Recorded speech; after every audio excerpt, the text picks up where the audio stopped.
One dark, stormy night, an elderly couple hurried into a hotel and asked whether they could be put up for the night. "I'm very sorry," the clerk on night shift said politely.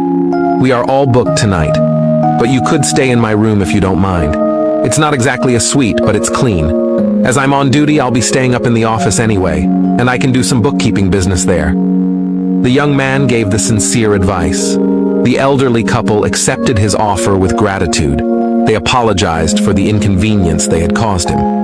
The next day, the rain stopped, and it cleared up.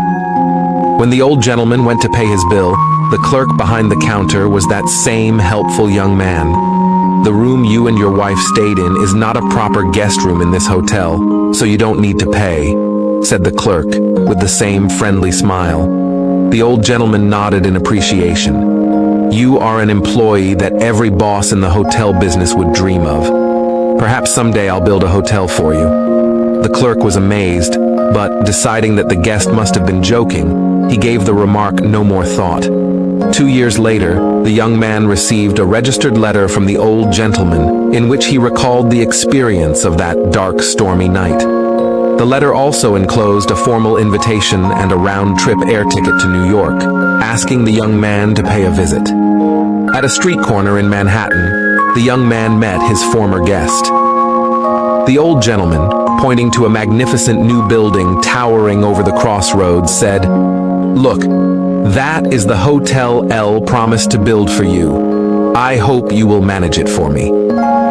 Remember what I said then? Well, I was serious about it. Overwhelmed with surprise, the young man stammered, "But will there be any conditions, sir? Why do you choose me? And who are you?" "My name is William Astor. There's no condition whatsoever. Like I told you before, you are the best employee I could ever dream of." This building was none other than the Waldorf Astoria Hotel. This hotel has been a symbol of supreme status and honor in the city of New York, the #1 choice for visiting state leaders from various countries.